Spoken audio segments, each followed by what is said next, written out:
Right. Okay, welcome back, everybody, to another episode of a walk through Krynn. We are touch base on the Dragons of Winter Night. This will be our third part of and then maybe the end of this book. We'll have to see how it goes. Um, but joining me are Trev and Lord Hugo Lionsbane, Mr. Tony Comiverse, and we are missing two of our other panelists. They are, out in the world taking care of life. We do miss them, but we're gonna move on without them. And maybe they might show up later. Who knows? Um, I'm gonna touch base with the chat, catch us up where we are, and then we're gonna get straight up to it. Luckily, we don't have a ton of people to say hi to, and I will say hi as people stop by.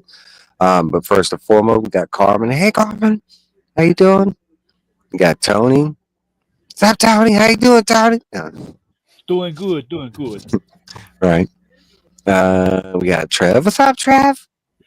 And that is it. All right, not too bad. And then we got Tony quoting, I'm not even gonna try to Easter Solaris Oath Mythos. My honor is my life. That's right. All right, so last episode, and I know Trev had missed a couple, but we had left off at, and I want to say we're on book 2, chapter 4, River of the Dead, The Legend of the Silver Dragon. That's where we left off, like touching base with the third chapter leading into this chapter, I should say. What's up, Ryan? Ryan, thanks for stopping by. So, without further ado, actually, before I start this, is there anything that you'd like to add previously that we touched base on that you missed out, Trev, before I do move on? Or nah? I know, I love his foreigner shirt. It's a gift from my daughter. She saw the farewell tour. Anything that happened in book 1? I mean, we are in the beginning of book 2. We touched base on the Ice Wall Castle and stuff. Maybe just the whole discussion about Raceland, about being in the forest, if that was kind of like a foreshadowing, if that was kind of like it was one of the questions I asked. Oh, go ahead. Yeah, I noticed that when I watched the stream. I think the first time watching it, you still have a little belief that that's maybe not what's destined to happen. That he maybe still has a little bit of good left in him, but if you know what you know later on, then it's you're seeing the seeds of right. And I was thinking of it as well, like something as I was like touching base with the end of the book, something that's kind of hinted in the background, but there was a progression of wizardry, like linking all three. Even though there is an alignment level to the white, the red, and the black. At one time, it was noted. I mean, we do know that the creation of the dragon orbs were all three magics combined. It was the negative and the positive, and the red brought them together, kind of thing. So, I mean, race, like his progression, it's kind of matching that for me. Like, the fact that he's touching base with each, I mean, even though as far as me, the reader, I haven't seen him do the white part of the magic. I have to imagine that was the beginning part of his journey. Now he's doing the red, and we kind of know that he's going to the black. But I want to imagine that to be this D&D great wizard, you need to dabble in all three, kind of thing. So for me, it does. Part of that is the fact that you need knowledge. Knowledge is power, and you can't just go down one path. That, and I think part of Raceland being a red road to start out with kind of helps the story progress, because if you think about it, if they're traveling with the black robes from the beginning, like a lot of stuff wouldn't have gone the same way. His and Sturm's altercations would have been a whole lot worse. Yeah. And vice versa, if he was all white, it would have been kind of bland, as far as some of the aspects, kind of thing, if he was specifically holy in nature, because we kind of see that later on. And for me, Elistan is kind of that character, even though he represents a great amount in the book. What he physically does in the story is not so much, I mean, he kind of pops in and out, there's not that much there. I still want to believe that, even though y'all know certain things. I still want to believe in certain things, like the end of the book kind of hints that even though we're going to see a reflection of this, not everything will be that maybe the reflection breaks off in different ways, kind of thing. And like we do see at the end of this book, um, that it is a reflection of things that are going to happen, but they don't necessarily happen that way, kind of thing. Yeah. And some of that stuff that lined up at the end of the book is just brilliant, because metaphorically it lines up the same way, but not necessarily like, physicality lining up the same way, which I thought was kind of cool. I didn't catch the first time I read it, kind of thing. All right, so let's, unless you want to add anything else before I move on. No, I'm good. Hey, Berdazzle, thanks for Good stopping by. All right, so chapter 4. Oh yeah, one more thing. I do want to comment that the guy that's commenting in the chat, that's leaving the good comments, he made some good points as far as the relationships between everybody. I did like that. He did, and our brother Jesse was going to be the one that kind of like, I was going to add that to our stream tonight and stuff, but I'm on my phone and I don't have access, so it kind of like, I did want to read his comment, and he did make some good points and some points that I kind of want to touch on, towards the end of the book, kind of thing, because I had some rebuttals for his. I love the interaction. It's one of the main things I'm going for here, But I mean, the interaction with y'all, of course, is key, but getting interaction from people at home is most excellent, kind of thing. So please, yeah, even if it's interaction in a bad way, I enjoy that kind of stuff too. If we're touching, because just because we see things a set way doesn't mean you're seeing them the same way as we are, kind of thing, or I don't know. No, but I'm enjoying it. I mean, I was looking forward to it in this episode because he had left such a decent one last one, so I was kind of scared if he was going to come back, and he did, and I was like, hell yeah. And it was a good read. Chapter 4, River of the Dead, The Legend of the Silver Dragon. The group sneaks past the elven guards and makes it to the river Silveria, where we are right now. They're kind of sneaking away with the dragon orb and like Sylvanastre's camp, on this island, kind of thing. Technically Lorana has just stolen the orb from her father, kind of thing. So they get to the river. Silvara calls the Quaganasti elves for help. Lorana questions if it was this easy to escape. Why is Silvara still captive with these elves, kind of thing? It actually starts a whole arc of this, like, not trusting Silvara. It's kind of where it starts right here when Lorana starts thinking about this, within the escape part. Theros explains how the other elves treat the Quaganasti elves. The Quaganasti elves bring log boats and they head downriver. When he explains how the Quaganasti, and I didn't like, I was kind of just cliff noting this, but there are 3 tribes of elves at this time. 2 are kind of treated like most fantasy elves are depicted. The 3rd tribe that we are introduced to, they're like wild elves, and they're treated by and they're treated by the other elfin raves more like slaves or workers, kind of thing. It's not really in a derogatory term. It's just their view of like their level of intelligence and stuff like that. They view that they can only give them certain types of jobs for them to fit into their society, kind of thing. When you say slavery, it's like it's a little different. It's like a lower class of elf. Yeah.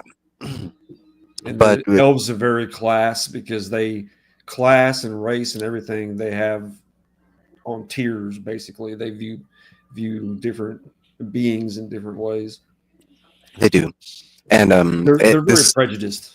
Yeah, they are, and we find that with all the races. It's not just the elves, because the dwarves hold the prejudice towards their own race and other races, and same thing. I think the only free ones are really the Kenders, and I'm pretty sure on some levels they might have some prejudice just towards evil things. Okay. So this part also, like, not only does it explain this new race of elves, it gives us like a big backstory on how they're treated, kind of why they're treated like this, and it goes into like the myth of the Kinder Elf because they're not really known in the world because they're really elusive. They stay away from kind of communication from all races, not just the elves in general, but humans. And this part also explains what happened with the arrows between book one and book two, because this little part tells us that when we last met Theros, he kind of went back with the elves, and he's actually been this in-between guy between the Quaganasi and the Sylvanasti, and he's actually spent a lot of time with the Quaganasi. That's why he's like kind of giving this, like, he's kind of filling Lorana in, about how they're treated, and but it's kind of like we get both backstories in this one part. It catches us up. It catches us up with what Theros was doing, and then also this new race kind of thing. Um, so they're sailing down the river. They learn why the river is called the River of the Dead. They pass a funeral boat.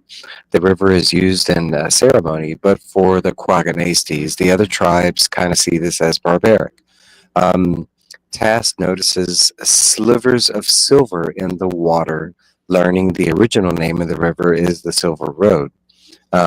Silvara tells a child's tale that is about Huma. Story tells of Huma lost but finding a woman, and they both fall in love. But the woman was not human. She eventually turns out as a dragon, a silver dragon. Tired of lying to Huma, she is revealed to be a dragon, but Huma still loves her. The dragon prays to Paladin to stay forever as a human, but with no magic, and Paladin actually grants this wish. But shown two futures and given a choice on which future to choose. She eventually chooses one destiny, and she stays a dragon. Thus, we know, in parts of the tale of Huma and the Silver Dragon, but as in the tears from her answered forming the Silver Road. So basically, in the fairy tale, the silver that they see in the river is physically, the silver dragon's tears from long ago or whatever. I actually love that fairy tale. I thought it was really cool. What do you call it? Taz asked if they were ever reunited, and Stern remembers Huma riding a silver dragon.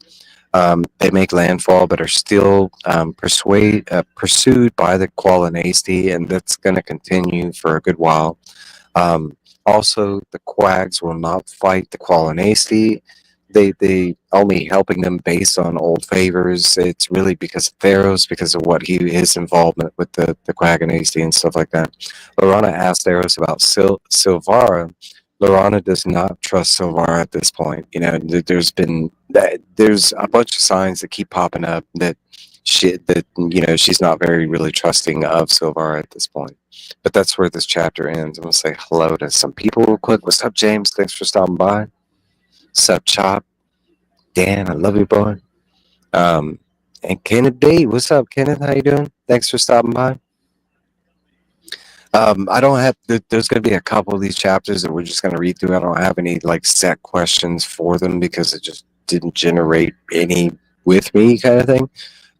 Like from this part forward, is a good chunk of this book is a lot of setup, a lot of hints at broader things that they're going to write into the overall universe. It is, and there's definitely some spoilery questions I could have asked, but I'm trying not to be spoiled, kind of thing. I don't mind spoilers, but I mean that's kind of the name of the game where we're sticking to one book. Because there were certain things I could have asked in this chapter. Some things that I felt that they're setting up specifically, and when you're reading this, you kind of know that they're setting up some things specifically. But no, I enjoyed all this, getting to know this other race of elves. Now we have these three different races, the predominant.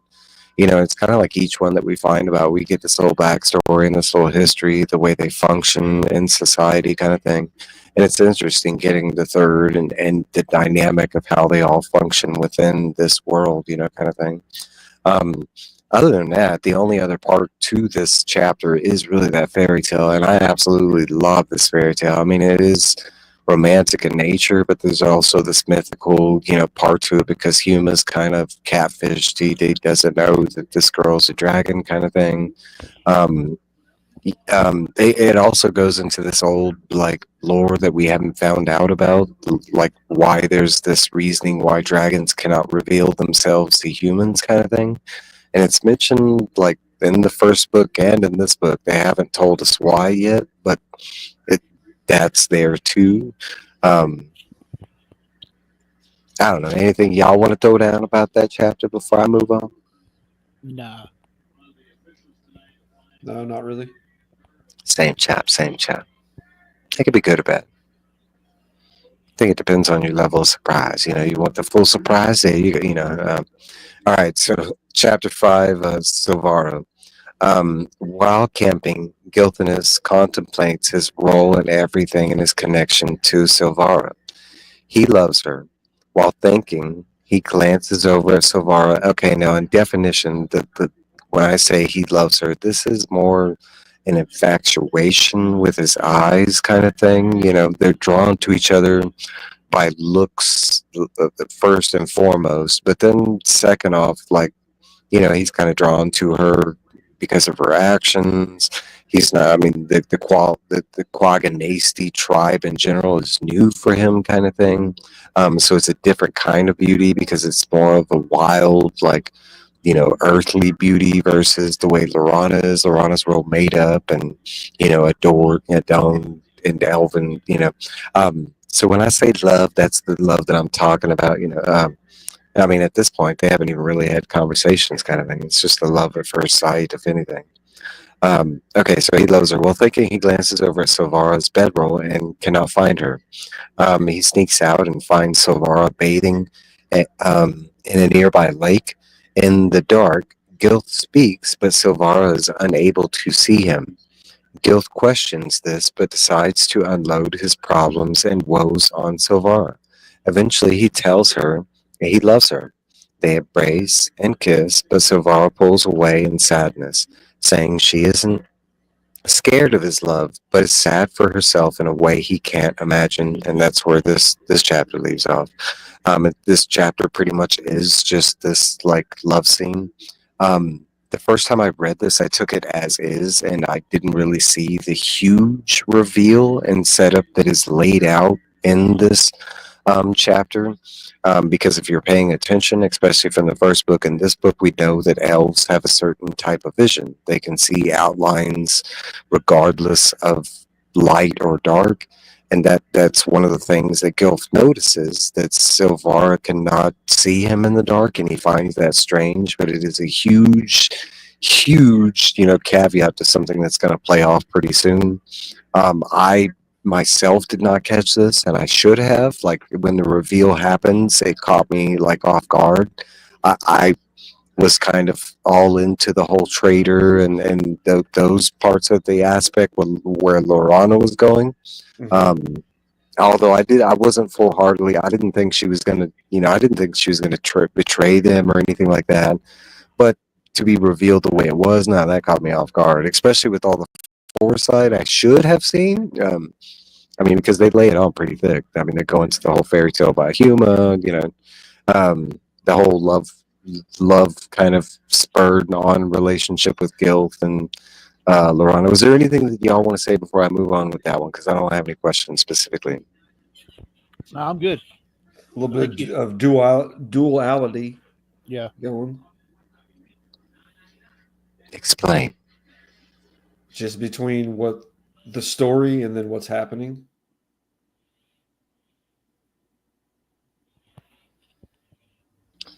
I got you. Yeah, because they're kind of, I mean, I want to say in almost a bunch of these chapters it's like that. Like, where, I mean, you do have the duality if you look into it deep enough, or sometimes not even deep enough. And I wanted to, I mean, we talked about that last episode. It was one of the things I brought up about how most of this is like beat for beat fitting into a fashion, and kind of the previous way it fit in. It was one of the things that I mocked at about the enemy knowing this and not using that against them, kind of thing. Well, I mean, they do to some degree, but not as much as you think they would, and it kind of goes into the intelligence. Um, no, but I found this part of it kind of cool. The fact that all this is lining up, arrows with the silver arm and the hammer, forging the lances, kind of similar to how it was in the past. Mm-hmm. And this part specifically with it kind of matching, history kind of thing. I like that. And the only thing I can say off guard is how it doesn't catch Silvara. Like, especially because she's so drenched in these fairy tales and human stories. She's living, where he was buried kind of thing. So you think she would have seen these signs like, oh, crap, I'm following the steps of the damn fairy tale. Like, no, but it's kind of like one of those things. How do you see that, for yourself kind of thing? Because at this point, okay, let me refrain. So even though, like, Guild is still at this point where he's saying, I mean, it's not really Silvara repeating it, because she is saying that she could love him, but there's that other caveat that's about to be revealed, and I think it's kind of on the same line. Like, once it's revealed, maybe then she'd be like, okay, now that you know who I am, would you still love me? Right. Yeah, but I don't think she's really thinking about love at this point. I don't think that's even part of her fashion. It's just happening. Mm-hmm. Chapter 6, Pursuit, a Desperate Plan. Still continuing downriver, they run into harsher waters and are forced to go on land. They immediately run into Quag against the elves, but due to draconian forces, they blame the humans and will not help the group. This kind of plays into like previous conversations that come up earlier on in the book, but it's kind of the way all elves have seen the catalyst. They blame humans for the events of the catalyst, and they're blaming the humans Cataclysm. Yeah. Cataclysm. Yeah. But hey, same thing, catalyst. Okay. But they're Sure. but they're also blaming humans for the return of the draconian armies currently. So it's kind of just a continuing. All right, so they're secluded and wanted to stay secluded. And yeah, you'll find out that the humans are rightfully to blame for everything. Yeah. no, I could see. I'm not against that idea. We're I mean, look at our world. We're not the best of. even when we know something's wrong, we still keep doing it. Some of these guys are a little worse. Well, okay. Some of the humans, the actual humans that we've run into the book, haven't been so great to begin with. I mean, we're talking about, we got what's his name, the high speaker, Hemlock, and whatever his name was. Yeah, but you'll realize that there's a lot worse humans than that later on. Spoilers. That's spoiler. All right, because we got some bad humans in this one too. I mean, look at KTR. I mean, just saying. She's a good All dad. right, they blame the humans and will not help the group. Well, I'm talking about current events. I'm not talking about future. Okay, they will not help them because they have humans in the group. They head to High Country. Silvara leads the group.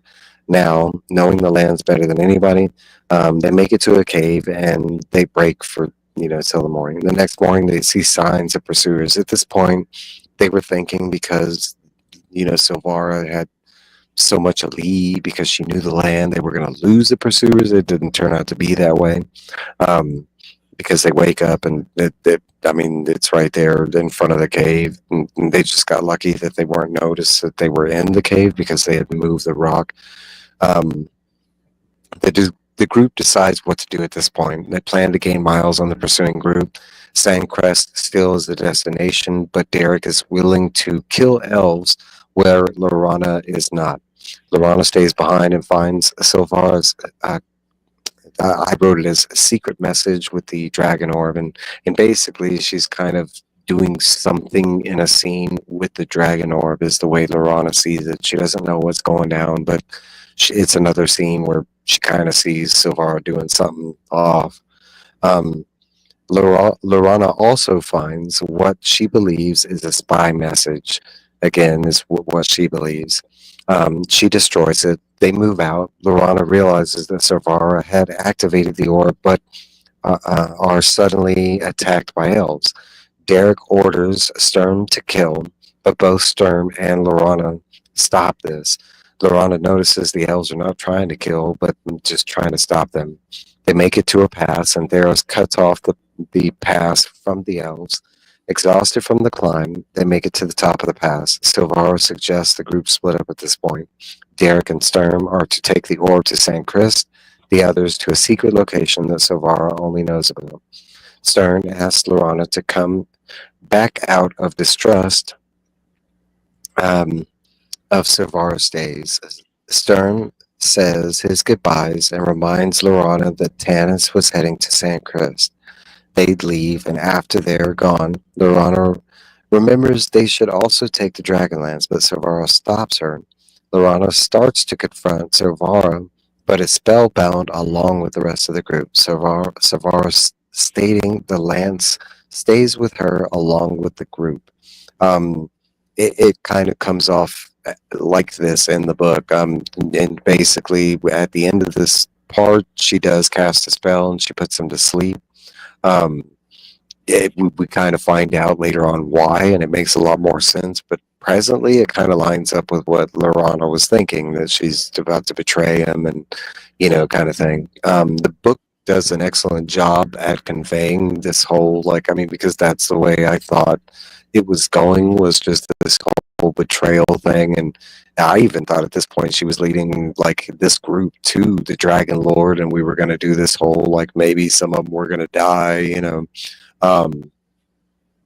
I'd say they did a real good job of relaying, because they did the same thing in the first book, and it was my first complaint in the first book is they tried doing this, but they just didn't do it this well. I want to say this is with their perfection. They got a little better at it, because this one they do it so well.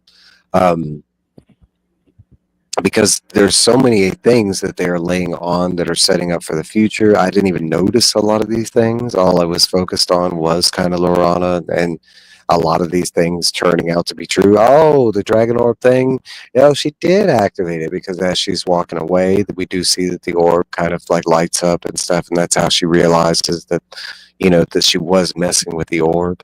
The whole, and it plays in later with the whole, I didn't know how big this situation was going to be towards the rest of the book as far as Sturm and Derek are concerned, especially with the whole, this being the focus of the trial, right here is this moment when Derek commands Sturm to attack the elves, and Sturm's like, no, you idiot, they're not trying to kill us. They would have hit us.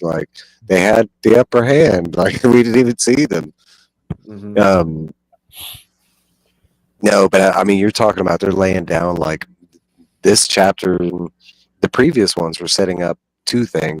We get here, they're setting up 4 different things that are about to happen in this book alone, which is fantastic, because they're not beats that are happening in the next book. And no, we're getting this and this book coming up, which was nice. Is there anything that y'all wanted to add before I move on? I think you pretty much explained it pretty good. Yeah, pretty much. You wouldn't think at the time, like you said, that it was that big of a deal, but you come to find out that the code and the measure are both everything to the knights. And then you get to find out that politics have corrupted the knighthood. It's funny, I can go back to when the book introduces Derek and the other 2 knights, and they start along with the journey. I thought they were just going to be bodyguards that kind of fizzled out of the story. I had no idea how big their part of the story was going to become. To the point where the end battle relies on the decisions of both of them, kind of thing, which was crazy. You talk about how small it starts out to be this snowball of a thing, and it's fantastic the way the book does it. Because, even though almost every new name that comes up, to target that name and follow it for a little bit. But I had no idea that their, Crown Guard was going to be such a phenomenally big character in the story. I mean, you're talking about two of his parts of the book is just kind of sped forward, and he's still there, but I mean, you don't get a lot of him in the story until like this part, until they're debacling over the dragon orb. In retrospect, it's a reflection of how everybody comes across the dragon orb. Everybody is like, "No, it's coming with me," and it reminds me of the One Ring, scenario where like the second they see it, it's like, "Oh, well, I can use this to save the world," or I need to hide this because it's so evil, kind of thing, and we see both. We see, I want to say, like multiple reflections of this yin and yang that these orbs cause, kind of thing. I don't know. It's fantastic. What do you think about the dragon orbs? Is that anything you've ever come across in your reading? No, I think that's a brand new idea. I want to say, like, because basically a lore, is what it is, like a magical lore, depending on how it's used. And we find out that the good side kind of used it as a big magical lore. The dark side, I think, different. They might have used it differently. I don't know. It has a little bit of similarities to the grapefruit. Yeah, it does. What are those called? Merlin's Rainbow.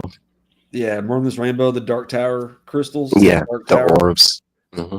And then also Lord of the Rings with the Seeing Stones. Yeah. It's like, but the different thing is here. All different abilities, though. Yeah, because these aren't really they don't really like what they kind of do with the dream. This one's even scarier because it like makes the dream become physical. Could you imagine if that were to happen to? I mean, it kind of okay. So in Stephen King's, with his in the books, they didn't do that. In the comics, they did have that element where they could come into the physical world, but I think that was because it was illustrated. But could you imagine if the Palanthers, what do you call them, and Lords of the Rings, if like they weren't just showing them stuff, but stuff was coming out of them? No, that would be scary as. I mean, remember the scene with Pippin when he grabs onto the and like if he wasn't just seeing that stuff, if he was coming out of it, oh, that would have been freaky as hell. It was so hard for me to grasp the first time I read this, what was physically going on in that, with Lorax and his orb, like, because I thought it was all a dream. And then you find out, well, it is, but half of it's real, kind of thing. The forest is all like a nightmare looking thing. And there are nightmare creatures running around. And, it's a really scary idea. Especially since it was created as a tool, like no, I don't know. I want to say that they should have had some better safeguards on these things, kind of thing. Well, they didn't want anybody else to use it but them. Yeah, nobody else could use it but them. Really, Lorax just grabs it and runs off with it. It's mine. Yeah. All right, so Chapter 7, Dark Journey. They follow Silvara with the expectation of leading the pursuing elves toward them. Silvara answers they will be found due to her leavings in the cave. Lorana missing it up helped sell it. We find out at this part that that it was a message left for the Quakanasti, but like the fact that Lorana messed it up helped sell the message. If Silvara would have left it the way it was, it wouldn't have looked. But basically, Silvara was trying to lead those people away. She's trying to get the group alone, and we find out later on why. And it ties into the reveal with Silvara, but there's kind of like a disagreement before they move on at this point between Silvara and Lorana, and it happens multiple times. But this one of those points where Lorana's like, "What are you doing, Silvara? I could tell you're doing some shady stuff, and Silvara's like, "Look, I'll explain," and she does, and which is kind of offbeat. She is doing some shady stuff, and she's still tells her the truth after asked. She's like, well, I did leave a message for those people, but I was trying to lure them away. So Silvara explains all this, and she does explain that all this was to keep the orb safe and out of elven hands. She can't explain her use of knowledge about the orbs of this time. She asks for trust. Gilthanas convinces the group forward. Theros stating he has never seen a truer love when he's talking about Gilthanas and Silvara. Yeah. They keep a fast pace and travel a day and a half more, eventually coming to a fog haven vale. Once a beautiful place, but now a legend. They camp in the fog. During the night, Gil talks to Silvara about his future, and she weeps. They move out, but are told that the veil is safe, eventually coming to some hot springs that explains the fog around them. Silvara leads them to a bridge that goes across the springs, the Bridge of Purpose. Silvara explains that this is the time of the Solinari. Moments later, the fog parts, the waters turn a silver color, and she sees a massive dragon statue above them. Silvara tells them that this is the Silver Dragon Monument and the Tomb of Huma. And that's where that chapter leaves off. You talk about like one of the most magical, coolest things that like they've shown us so far. I mean, this whole setup, they go into this like this cavern of a crevasse of a like walkway, and it leads into this like this fogged out, like where they can't even see in front of them. So Silvara's telling them, nah, it's cool, and then on top of that, it starts turning into like a semi-marshy area, and they're in the snow. Like that kind of like creeped me out. That like that it was starting to get wet as no, but then it turns out to be these massive hot springs. I don't know. I thought all this was cool right here. Oh, yeah. Any thoughts or anything? Just a classic scene like Indiana Jones where they go through a crevice and it's fog and the fog parts and it's the city they were looking for. I like that she actually made them wait so they could line up with this moment when the Sylvanari happened and everything, when the moon came out and it like shone the silver on the water and parted the mist and everything, and they could actually see the statues, because technically they would have got there like a day before, but they actually spent like a day and a half just camping around, and she did this whole like, oh, well, I'm trying to get rid of the elves thing. But really, it was kind of just so this moment could line up, and it was, I mean, you talk about like, expectations to an event. This is how you do it, kind of thing. I think it's hidden, and you have to travel to it at a certain time. Is the way what I got from it. Yeah, that's what I was thinking. It is hidden. It is hidden because the way she explains it is she's the only one that knows the route currently.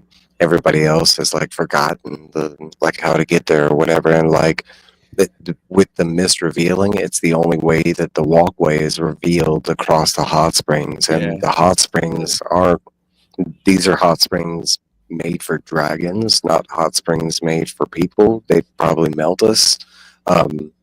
Because like as soon as they get on the marble slab, because there's a big hesitation about them crossing this marble slab that is the walkway, because of how hot and they can feel the water is, kind of thing. Because Theros makes a comment about like, ooh, I could use this to make some weapon, and he does. He uses those waters to make weapons. No, I thought it was dope. I mean, you talk about a cool ass scene. All right, so we're going to move on. Chapter 8, The Tomb of Huma. We're getting to the really good stuff here. Silvara explains they are safe. The evil cannot enter the tomb. The group is hesitant, having to pass the hot springs on a marble bridge due to the heat. And Lorana still questions Silvara. Silvara explains it is the tomb of Huma, but his body, along with the lance, was stolen quite some time ago. Gil jumps to Silvara's protection, and Tass finds giant statues of their friends which we learn read different due to the alignment of the person that sees a statue. If you're bad, you'd see something you fear.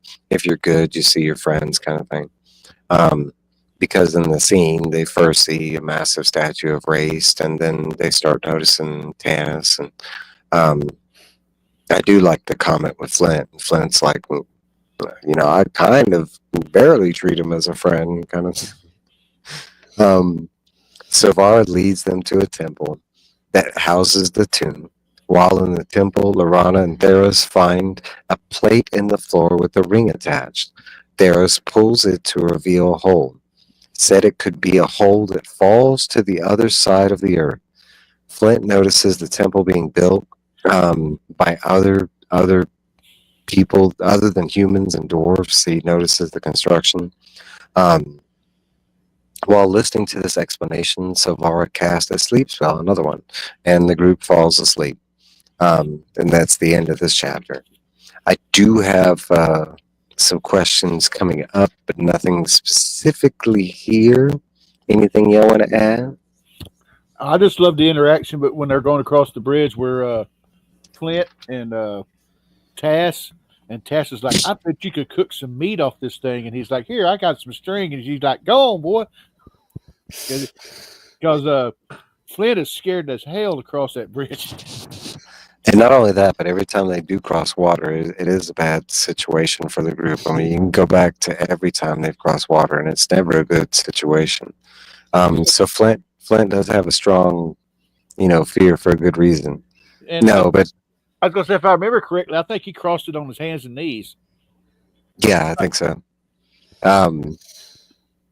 No, but you're talking about nobody crossed this bridge like with good. Everybody was pretty scared crossing it, even Lorana.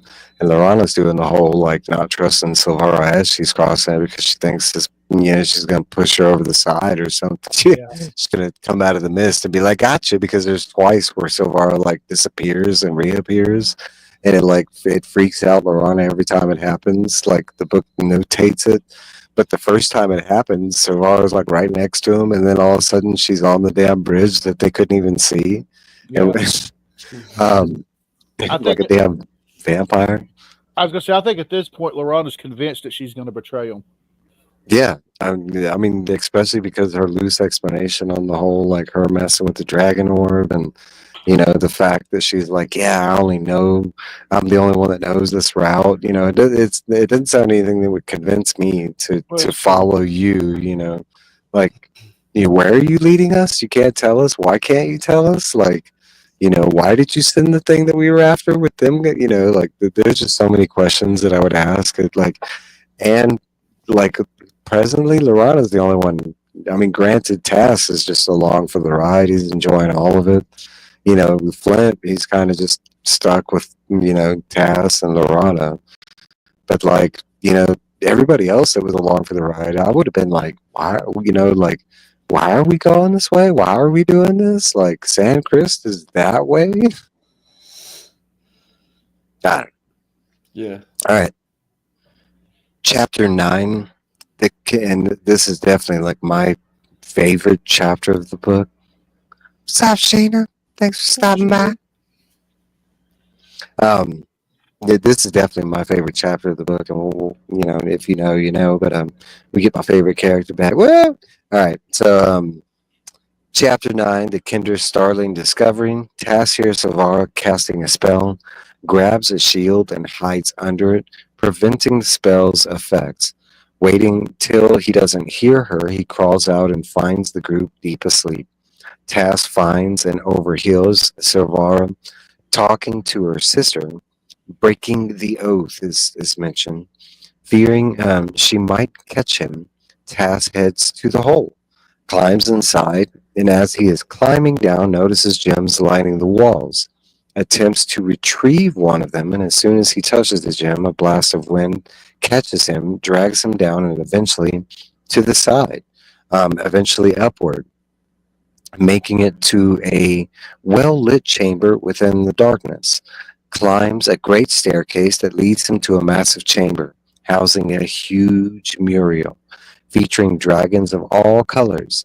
Realizing he is at Dragon Mountain, The mural acts as a map of the mountain. Looking more closely, Tass remembers the moment at Pax Arcus with Fizban explaining good dragons. He kind of remembers that moment that he was supposed to forget. At this exact moment, a figure appears and rushes Tasselhoff. It's Fizban. With a confusing moment, the two are reunited, and Fizban gets an explanation about his death. And that's where this chapter leaves off. And I do have 2 questions here for you. Who's Fizban? That Fizban. I'm Fizban. Spellcaster. All right. My first question goes into our reintroduction to Fizban. And while he's saying stuff as he's meeting Tass, he gets a little explanation about how he passed. Tass does this explanation, and after he gets the explanation, he answers with, "What? I didn't get a 21 gun salute." So why a 21 gun salute, and why break the wall with Fizban? Like, why break the 4th wall, revealing that Fizban is like on a different level of consciousness because he knows, like, I mean, as far as my knowledge, guns don't exist at this time in D&D's lore, you know. Why, like, I mean, you know, Fizban had never like mentioned anything about like the reader's world. Why at this point? Any thoughts? I always thought of it more of a, maybe it was 21 cannons, not necessarily guns. That's interesting. I could have gone with that if he would have said cannon salute. Yeah. He says 21 gun. I mean, at this point, there might be still people out there that don't know exactly who he is, and that's just another more. I can tell you, as the new reader, I would not have put together that Fizban is Paladin. That actually took the movie to kind of reveal that. I think at this point, if I would have not have been revealed that tidbit of information about him, this would have really threw me for a loop. I'd have been like, "What the fuck?" I mean, because the fact that I know he's a god makes sense with this, but the new reader, like, if I would have came, I would have been like, "What? How does he even know that?" Like, you know, I mean, it would have painted so many other questions, like. But I will say it caught me like way off guard, even knowing that it is who he is, kind of thing. Okay, so I do have another question directly tied to this moment. Why does Fizban need an explanation of how he left the first book? Honestly, if he is who he said, if he is what he is, no, why would he need the explanation from Tass? Wouldn't he know? He honestly, I think he's messing with him. I think he knows, and he's just messing with Tass. I take that too, but then there's some moments where he's generally like asking, like, where like, because it starts out where it seems like he's messing with him, but then once it gets to the actual him falling down and like where Tass actually breaks down and starts crying, because he's having to relive that moment when he thought Fizban died. It kind of comes across where Fizban doesn't know, and I took it as like maybe that's a part of like, maybe he really did die and he's reanimated, and it's kind of like he would, maybe there's like a gap between the resurrection part or something. Part of it is also when he comes down, he inhabits a mortal flesh almost, kind of like Jesus or whatever. So he's also kind of contained by that. So he's not, while he's on Krynn, not omnipotent. You know what I mean? Right, because he's in a mortal body. Right. Okay, so I want to say that's kind of how I read it. Like, that there's like this transition, like, when he died to the point when he came back, like, so I took it as like he really didn't know, kind of thing. He did, it maybe like the incident wiped his recollection up to a certain point, and that's all he knew, kind of thing. Because he does remember stuff from that and stuff comes to him too. Yeah, that's what I'm saying. He does remember up to his like a certain point because he remembers Tass, and then even talking to Tass, he like directly says names of the group and stuff like that, and that's before seeing those people. Like, and he even remembers like the smaller people in the group in the beginning, like Lorana and stuff like that. Like she was kind of in the background in the first book. Yeah, I don't know. I kind of like. I kind of took it as both. Yeah, the first time I read it as that like he was messing with Tess, but then I was kind of like, and there's questions leading up to that later. We'll get there. We'll get there. Kind of his conversations with Silvara because that comes rather quickly, actually. Okay, so we got chapter 9. They can. No. Didn't we do that? Yeah, because sometimes I don't know. It's very interesting. Because sometimes, like whenever he's in the Council of Whitestone, whenever things got to that point, he basically just stood up. He's like, "All right, enough," and he kind of took charge. But then other times he's just the bumbling fool. So there's also certain times where it's like he knows events are going to happen, but then there's moments where he's completely surprised. Like, and I'm thinking about that scene specifically with the Whitestone because. There's the moment when Tash does what he does, and like Fizban actually looks up and smiles, like he knew that was going to happen. Mm-hmm. But then when he leans against the Whitestone, what happens after that? Like he didn't see that coming. Like then that catches him completely off guard. So it's like I have my questions about that, but hold on, let's get there because we're almost there. Chapter 9: The Kinder Startling Discovery. Task hears Silvara. Oh wait, I read that. Didn't I? Yeah, I went back. Chapter 10, I'm sorry. Silvara's secret. Tass asks Fizban how he survived, and Fizban simply doesn't remember. Tass tells Fiz that they are here with Silvara, and at the mention of her name, the two storm off to find her. Traveling again through the wind tunnel, jump back to the group. At this point, we jump back to the group, and they're awakening. We find Silvara weeping, Silvara extremely confused, asking how they broke her spell, and woke up. Fizban appears at that moment and explains that he's the reason that broke the spell. Flint fades at the sight of Fizban. Fizban angrily states Silvara has broken an oath, using human form and bringing humans to Huma's tomb. Silvara admits to breaking the oath due to witnessing too much suffering in the world, and they also had an orb.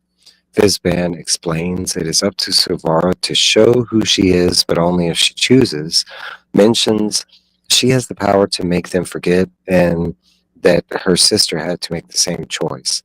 Fizban explains that he has somewhere to be and asks Tass to join him. Tells the group that they will see each other in roughly a month's time. Fizban tells Silvara since the oath was broken for love, the punishment would have to be of her choosing.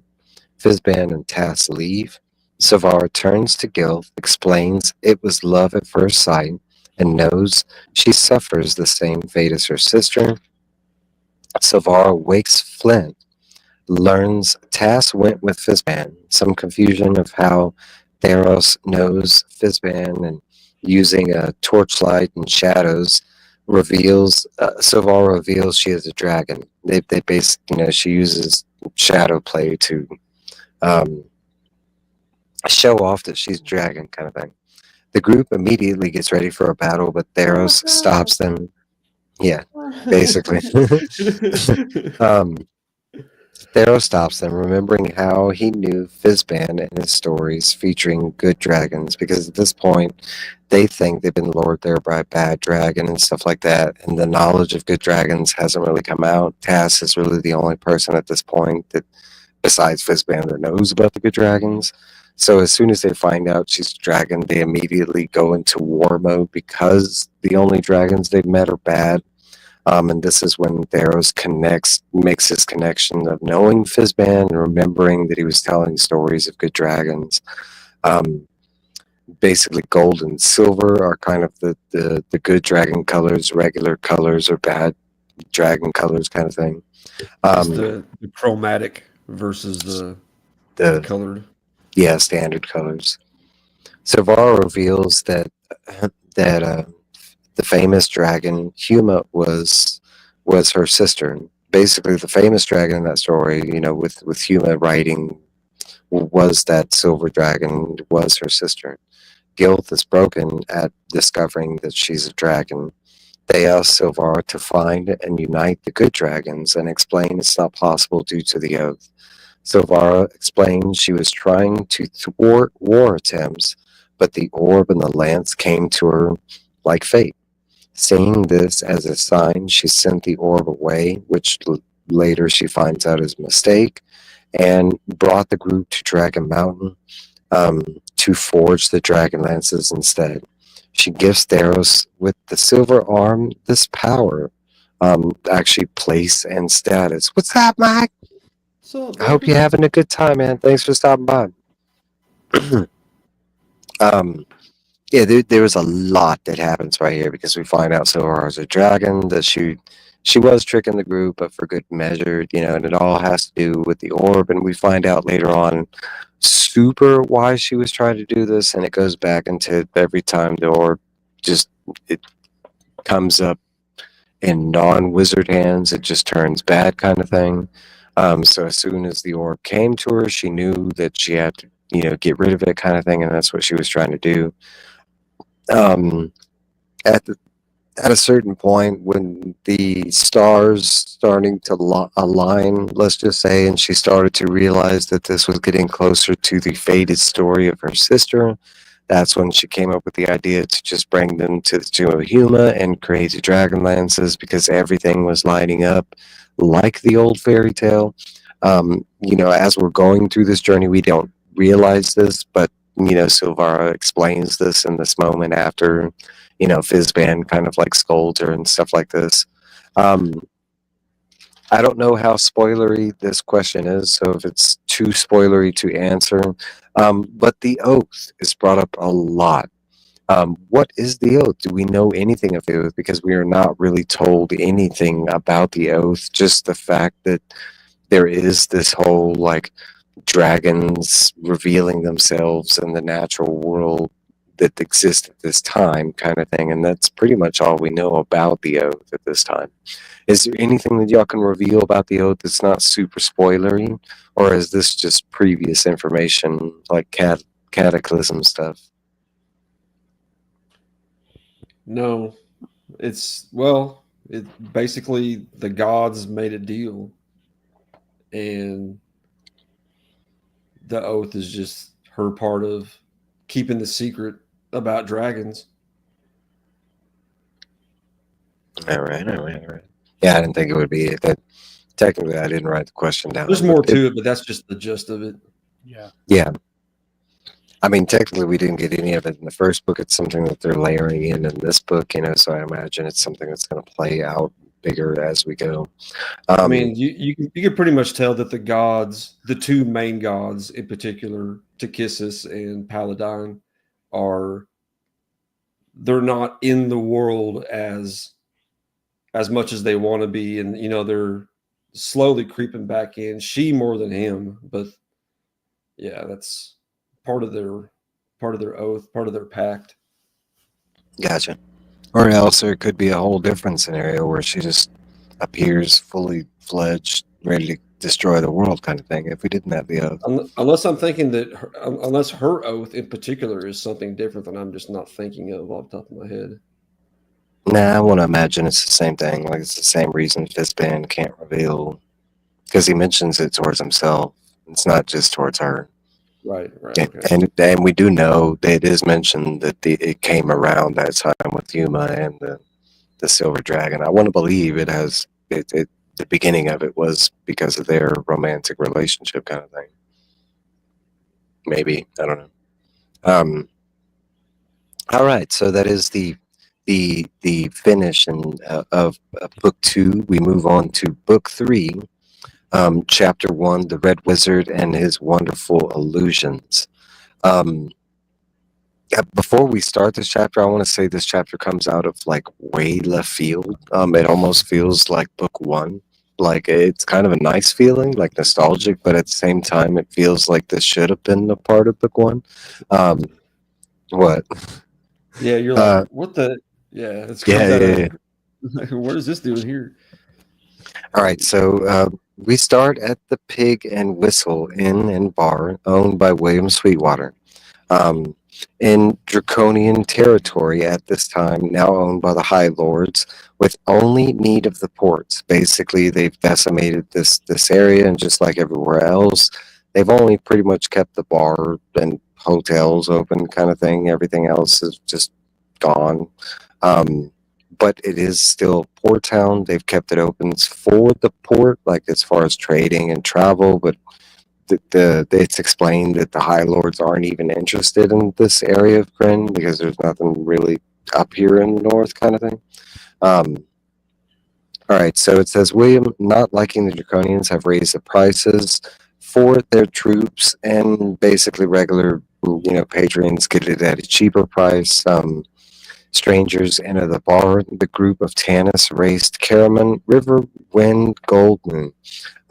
While ordering and paying for their food, Race performs a magic trick.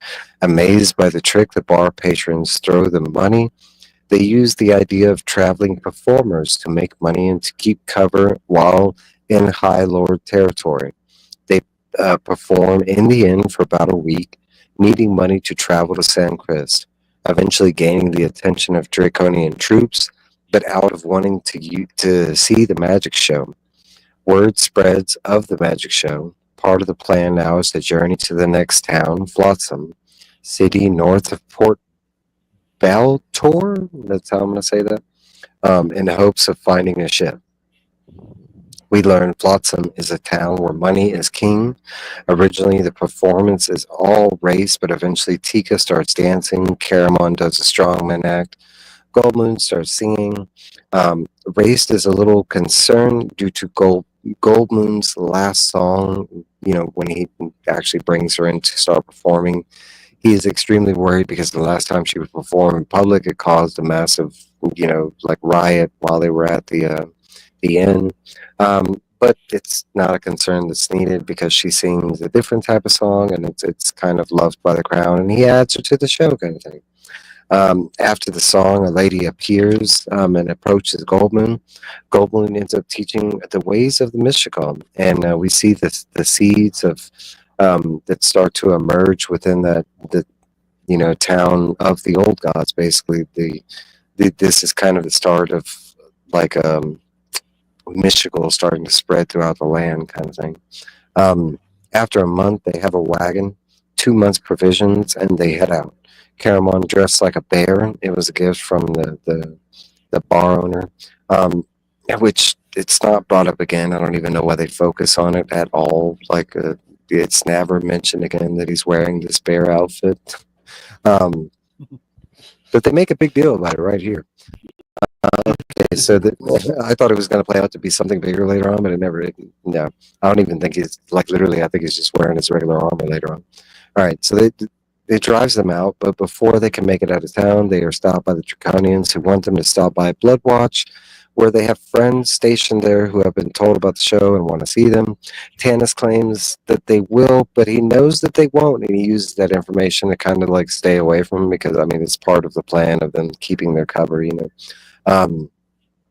They press on with the thankful thoughts their friends didn't get to witness this time, but they miss them. Tanis thinks heavy of Stern. I'm going to ask this another dip because this is going to be brought up in the next chapter majorly. I'm going to wait until we get there, but there might be another question that's heavily spoilery. So if it is, just answer that way. Before I move on, is there anything you want to add about the filler chapter that we just went through? No. I want to say I was kind of amazed that they spent it is a massive chapter of the book. When you read it, it's just like every other chapter, but the information that you get out of this is pretty much they go to a town and they do a magic show to like win some money, so they can move to the next town. And it's a long chapter of this. Like, I was really surprised on how much and like how much we do spend with them in this moment, where it's just them kind of having a good time doing this magic show. Um, A I little bit guess you of can say, downtime. yeah, a little calm before the storm kind of thing, because everything else from this point on gets really chaotic. Anything else you want to add on before I move on?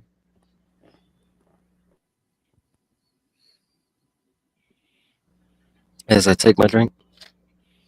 Chapter 2, The Knight's Trials. Back to Sturm and Derek, now in St. Chris at the castle of Lord Gunther. They're in an assembly, a knight's trial. In front of them is a row of seats with a ton of vacancies, one being the Grand Master, being vacant since the Catalysm times. But Lord Gunther is holding this position until it is filled. Next to him is Lord Alfred, a young Lord Michael Joffreys, now holding the trial of Sturm Brightblade. Derek is accusing Sturm of insubordination, failure to obey orders, and posing as a knight along with cowardice. Sturm listens and sits calmly, pretty much expressionless throughout the whole trial. Following the measure, the order deems this is a special case due to Derek accusing, but Sturm, being allowed witnesses, has none. It's kind of a tricky situation because in this situation, they're supposed to bring witnesses from both sides, not just Sturm, but Derek as well. And neither side has witnesses present. That's the reason it's a special situation, because Sturm at this point is treated like a squire. So he should have a knight that's present with him that should be able to relay all this information. But since Sturm's kind of been off on his own, and yeah. So let's see. We get blah blah blah blah blah blah blah blah. All right, so they deem this a special case due to Derek accusing the Sturm not allowing witnesses. Lord Gunther notices both Lord Joffrey and Lord Alfred have been swayed by Derek. It's kind of this whole backstory that starts to spread pretty like predominantly in the story about Derek, and like one side of the night swaying this way and the other side of the night swaying that way. I want to assume before we got to this situation, it was kind of already like this, and this just kind of lit a fire, and both sides just jumped, because they do it so formally during this trial. It's kind of crazy, but it's pretty much shown that it's either half in Derek's side or half in Lord Gunther's side, which is really Sturm's, side. It's really cool. They're back and forth. Like each one of them, when they're on trial, they're making their Yeah. cases. They would say their point, and then the other person would think of how to counteract it. It was really cool, back and forth, almost lawyer situation. It is, and it's that.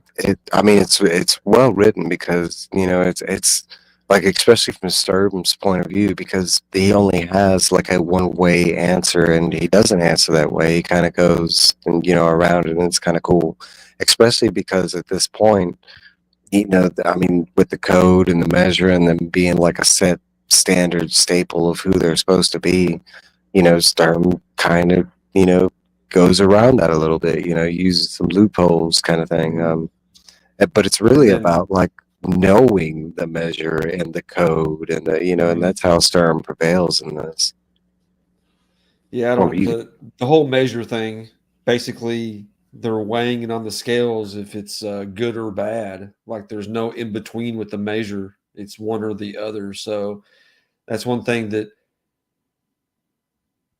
like Derek, he has all the veteran people are kind of like flocking to his side, which makes me think it's the guys that are just fed up with the routine, with all that, and then all the new people want to be righteous, and they want to stay more strict. Yeah, I like it. So we learned that Lord Gunther has a strong distaste for Derek due to him being power stricken and self-centered.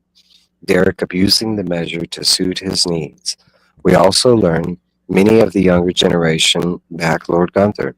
We also learn Gunther and Brightblades have been friends for ages before this time. We learned that that their families have been connected. Um, Plus, Gunther allowed Stern to search for his father previously. It's kind of another side note that we know they're basically explaining that Gunther he's not just looking out for him in this moment. He's kind of been like a hidden mentor, previously kind of thing. Back to the trial, Derek tries to abuse the measure to justify Sturm's cowardice, but Sturm defends using the measure correctly. The order asking finally to admit to a verdict. Sturm denies guilty or non-guilty, saying Derek has misrepresented him for the purpose of his pursuing his own ambitions. This is a strong accusation for a squire to a knight. Derek tries to invoke a contest of honor, but due to it being wartime, this is not allowed. The two knights are separated into different rooms, awaiting the council's judgment.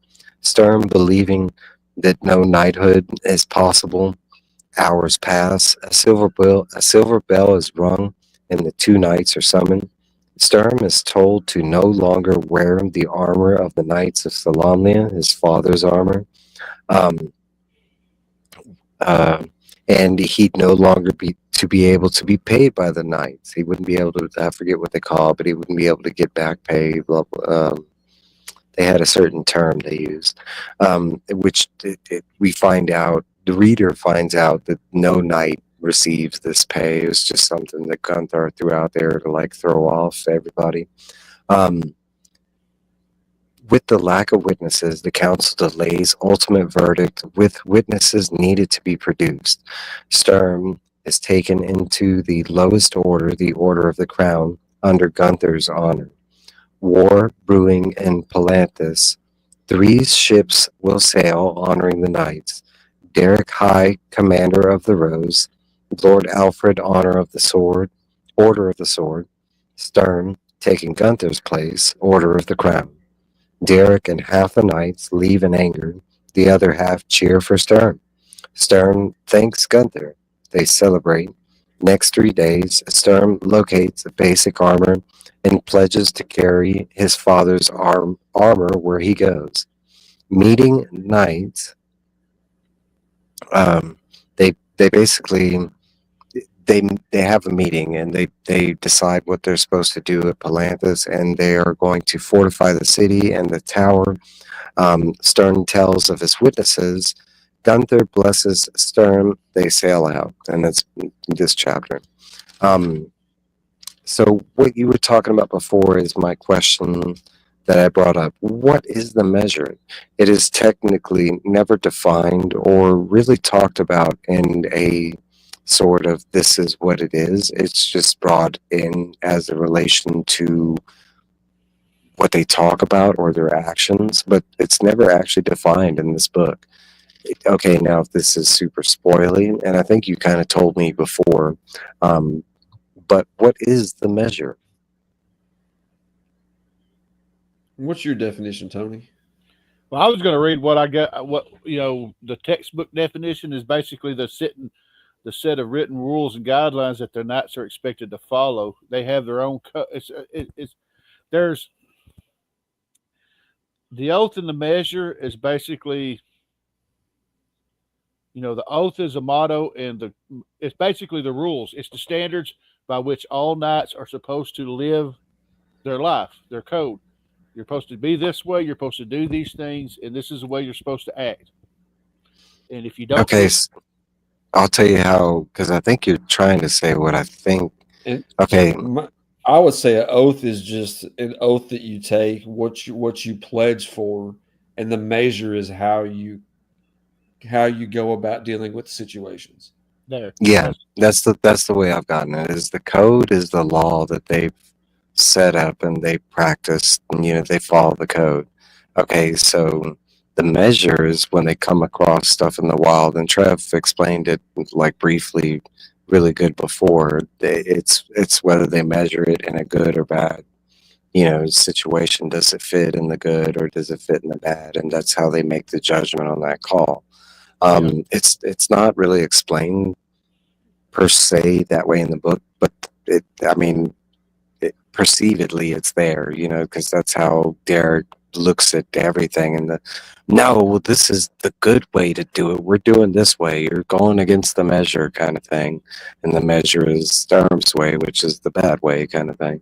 No, I took it as Derek's like, it's black or white, and Sturm's like, no, it's not. There's some gray in there. It's not like this. You shouldn't do. You That's shouldn't exactly weigh things. Yeah. That's that, because we do get to that point where Sturm kind of goes against the measure, and I think that's exactly it. Because he didn't want his guys to die. He's like, yeah, that's not the measure. You're countlessly going to sacrifice yourselves. Like, that's not. And I think this is the book. No, it's all or nothing, basically. I think this is the book's way of setting up that definition that we know they live by this way.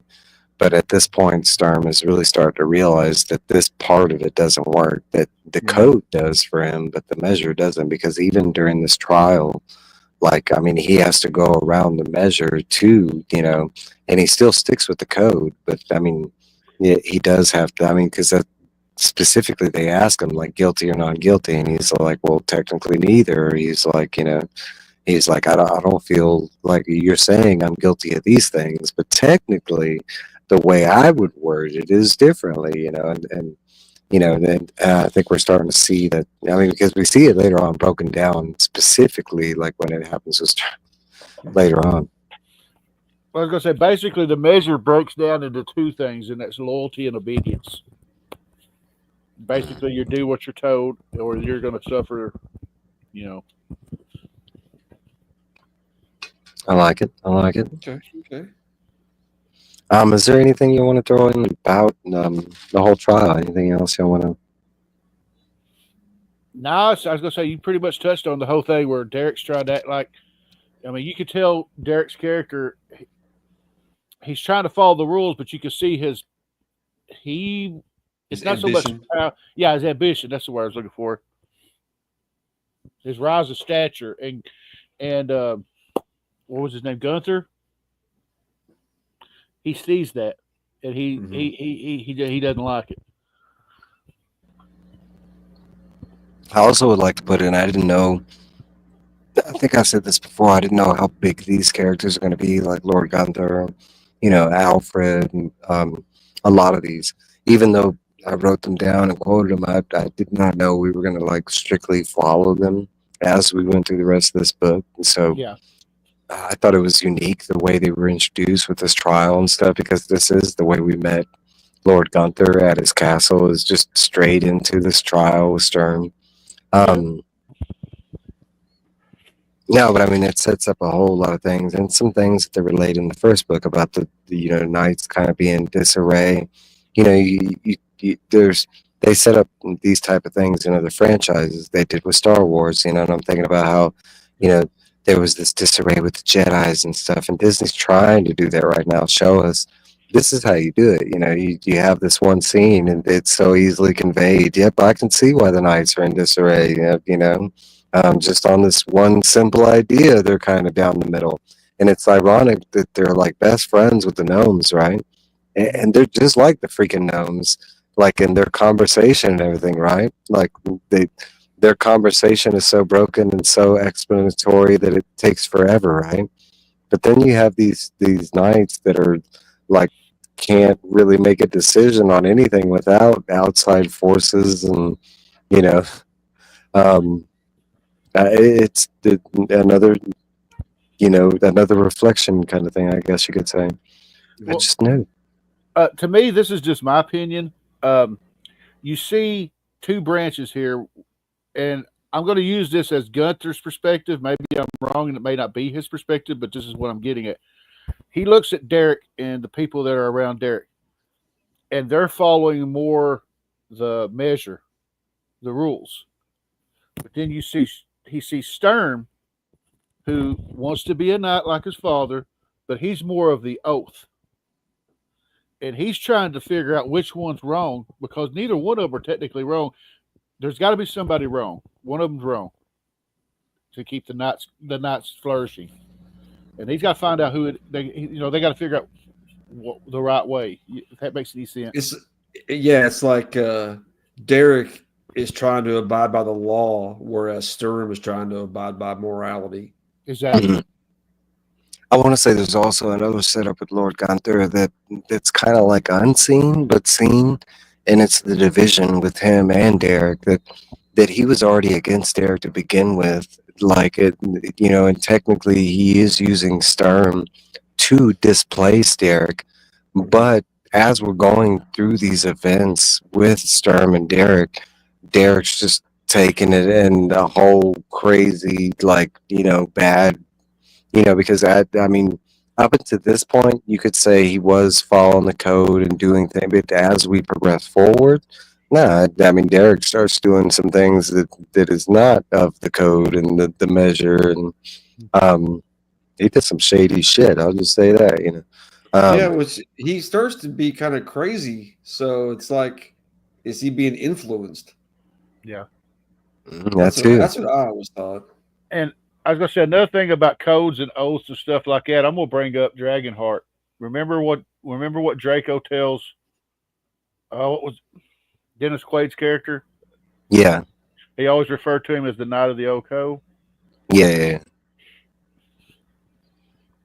I don't know.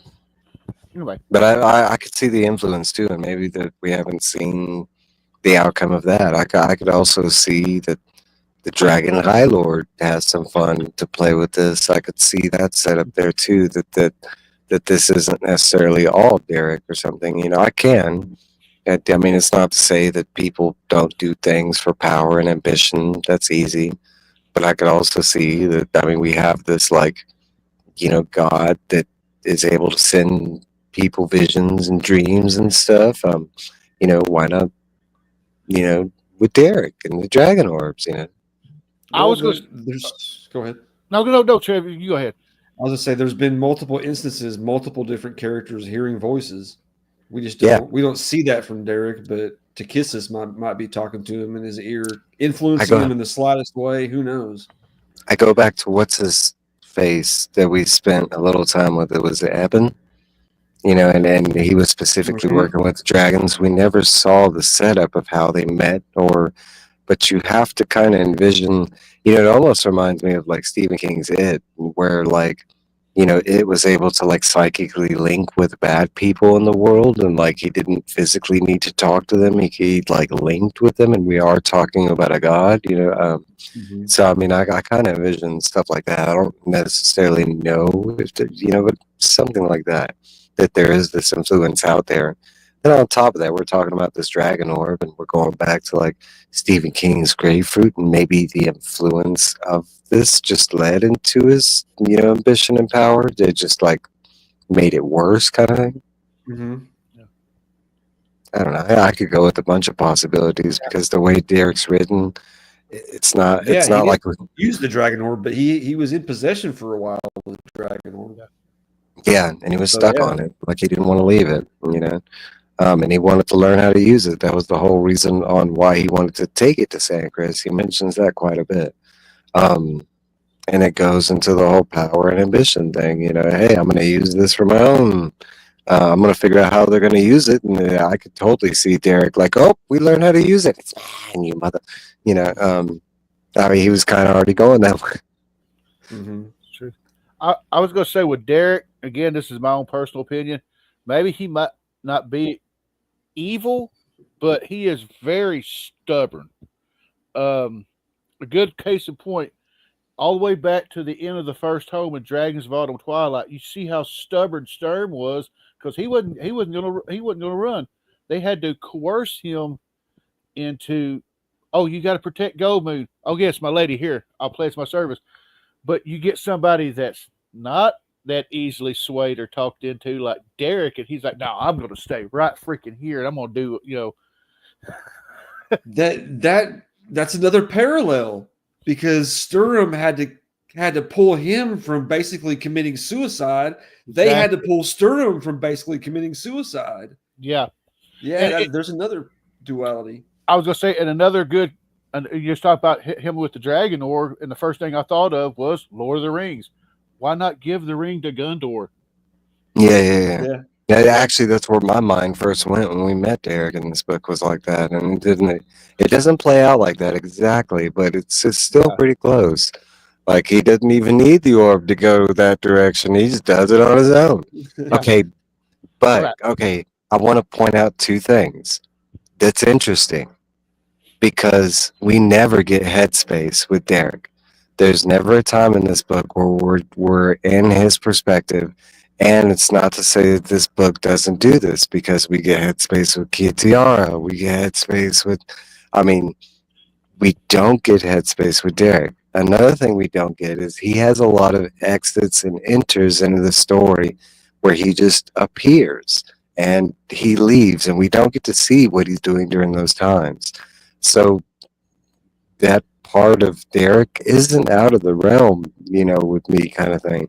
Like, I kind of like, the more we talk about this, I kind of like lead it into more that he's working with the Dragon High Lord and stuff like that. What's up, Bear? Or not even the Dragon High Lords. I'm going to say that it's Dark Princess related, in general, Dark Queen, or maybe the dragons, because we do know the whole secret mission that they have that the regular Draconian army doesn't. Yeah. So maybe this could be a part of that. Maybe he was supposed to be finding Beckermin, and he magically just, by chance made it upon the orb. Because we do know that has still been the main mission, is them finding, Beckermin, and it's still secret. It's not known within the army, kind of thing. Yeah. Bring some good stuff. See, that's why I love this conversation, because originally I wouldn't have thought Derek, even after this, I wouldn't have thought Derek would have had such a big, or maybe bigger role to play, even after the conclusion. I don't know.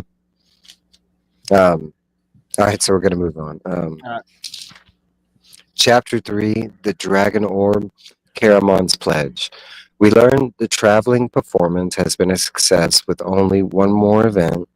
Then they have enough to rent a ship and stay in Flotsam. Ray sits in the red wagon alone, reflects on the past few weeks, then pulls out the dragon orb. Using a homemade stand, he places the orb on the table and attempts to activate the orb. Using a spell that comes out of nowhere, the orb recognizes Race. Race is pulled into the orb by a pair of hands. Race, realizing this is part of the trap that Lorax faced, pulls away and regains control of himself. The orb tells Race it is neither good nor evil, only the essence of dragons. Race asks how the orb works, and once activated, dragons cannot resist the call of the orb. But depending on the person who wields the orb, determines whether you can control the dragons that are summoned, or they basically kill you, kind of thing. What's up, Brian? Thanks for stopping by.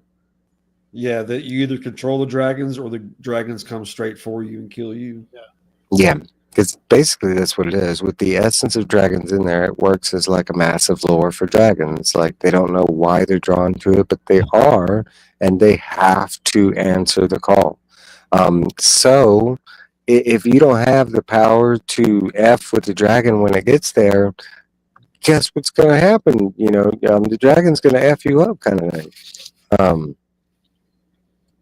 So the orb tells Race of secrets told in a library of Palanthas, and this is actually the second time we've heard this in this book, that all the books have a spell locked over them, protecting real information. That basically a massive library filled with books that have spells. It's actually false information, and under that is actually real hidden information. We jump to Tika and Caramon and learn they have not yet had sex due to Caramon. Both madly in love, but Caramon has not allowed that step due to his pledge to Race. Caramon, being Race's strength, Knowing he is stuck to Race, he can't truly commit to Tika. They interrupt by Tanis. Race has passed out while touching the orb. Race wakes talking of spells of the old being his, and he goes back to sleep. And that's where we leave that chapter. No questions there. Anybody want to comment on anything before we move on? There's a lot that happened in that chapter. You truly see how powerful Raceland is when they say the most powerful magic users in existence controlled the dragon orbs and raced basically Easily. gain control. Yeah. Easily. Okay, but he's not the only one, right? Because we do see somebody else is able to do it. You know, she passed the test too, so it kind of, you know, some other questions, but we'll get there. No, but this whole test and feat and how it's shown is just excellent. The whole hands thing, the whole pushing back, pulling forward, especially once he does achieve. I don't even know the term I would use, but Symbiosis. yeah, like obtaining the power of the orb. Let's just say, like the fact that he's trying to pass out and the orb's like, nah, buddy, I got you. Just hold on. Yeah, it's like know? holds him up. I got you. Yeah, like once they do become one, it's you know, Very cool.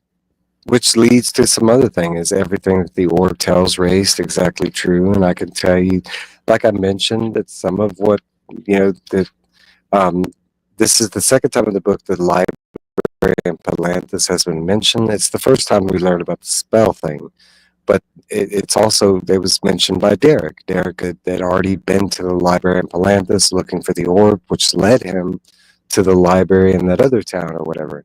So it is that part of what the orb, you know, but it also goes into the, is everything the orb is telling Race is you know, truth and merit kind of thing. Is that a known thing? Do we know that the orb is specifically telling the truth?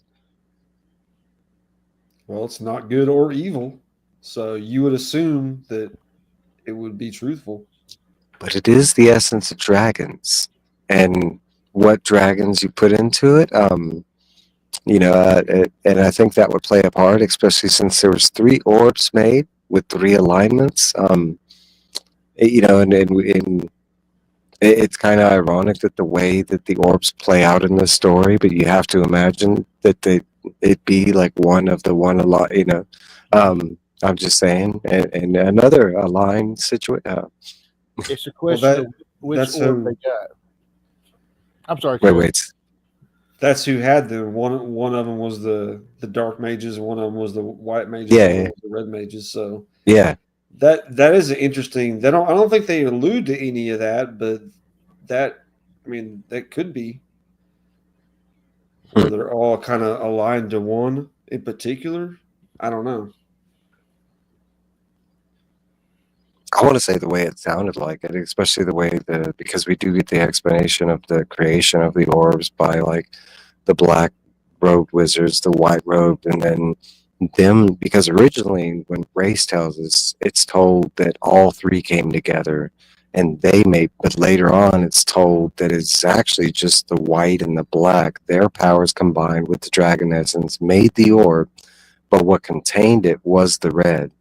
Like, so it wasn't like originally it's told that all 3 magics made the orb, but later on we find out, like from the orb itself, that it was just, and Fizban tells us as well, that it was just the white and the white and the black, and the red physically had to control it, kind of thing, which goes into Race being of the red robes this time, being able to control the robe, and we know that Lorax was magically inclined, but of the white robes, and the white robes couldn't control, you know, like that.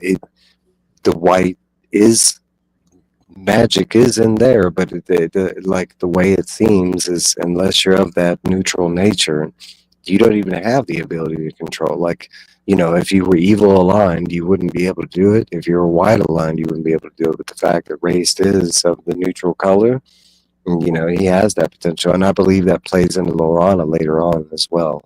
Yeah, like it's a good point. All right, so moving on. Chapter 4, Yuletide Guests. Still at Lord Gunther's castle, he is told of visitors, an old man and a kinder. Allowed in due to the old man knowing of the dragon ore, because at this time it's supposed to be super secret. Stationed in the war room, Lord Gunther meets Fizban, which, you talk about one of the best places to put an unknown stranger in your war room. Lord Gunther meets Fizban and Tasselhoff. Fizban wanting the location of the dragon orb, but Gunther protecting it. Realize he has heard of Tass by Sturm, but no mention of a magic user. Told due to Fizban being dead. Fizban basically, answers, it's probably because I was dead. Gunther, through persuasion, tells them the orb is with the gnomes at Mount Nevermind, where the gnomes live. We get a backstory of Mount Nevermind, the gnomes, actually quite a bit in a really quick session. There, before the knights came to San Chris, the gnomes, being the greatest of inventors, see the knights and decide to conceal their mountain. They actually, they try and flip it. It's so weird in the explanation. Hey Tina, thanks for stopping by. What's up, Tina?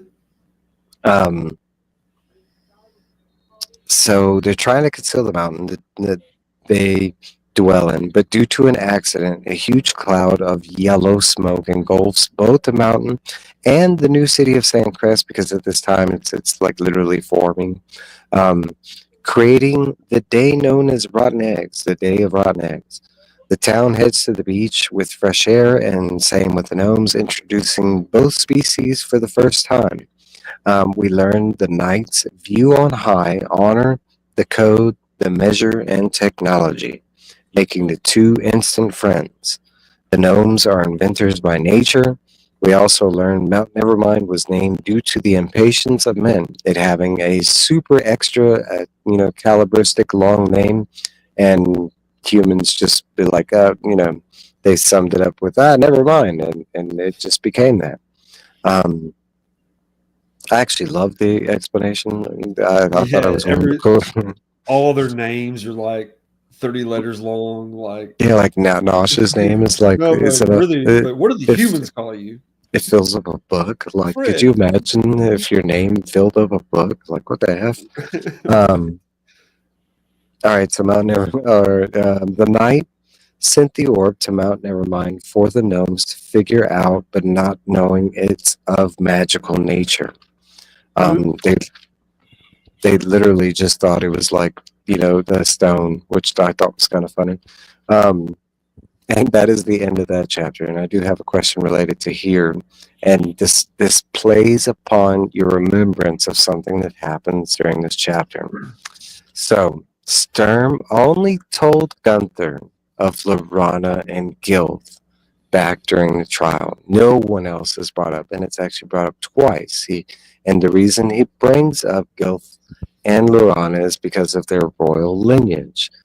But then we go to this next chapter and we have a conversation with Fizban and Tass, and all of a sudden Gunther knows about Tass. When did this happen? Not only that, but how did Sturm not mention that they had a magic user in their group? And I get that he might not have mentioned Fizban because Fizban was presumably dead, but why not Race? Especially since he's of the Red Robe, you would think you'd mention that guy. Hey, we're traveling with a Red Robe wizard. I found that extremely odd that, one, that Gunther just magically knew about Tass when he was never brought up, ever. But if there was a side conversation that we weren't privy to between Sturm and Gunther, and the group was talking about Tass, why didn't he bring up Race, especially if they're coming to San Chris, which they are? Anybody got any comments on this? You got anything, Tony? Well, it's one thing for Gunther to find out, okay, Sturm was traveling with a kinder. All right, just hide your silverware, put your stuff up, it'll be all right. And they'll be like, You're riding with a red what? Now I get the Wizards not. are- I there get was the a not. Yeah, I know. it's I just, know the animosity between the wizards and the knights because we get a big backstory on. That's the reason the knights got kicked out of their homeland was because of the. Okay, so um, my thing is, I get why Sturm didn't want to tell him, but you think you might want to tell him because he is coming there, with your group that you're with, kind of thing. And not only that, but like maybe mention that you're traveling with a dwarf, a kinder, these tribes of people that aren't so beloved within the because we see how the kinders are treated by the knights, like, and that's hilarious, like that they start putting everything of higher levels than 5 feet to the point where the kinders don't even like understand what he was doing.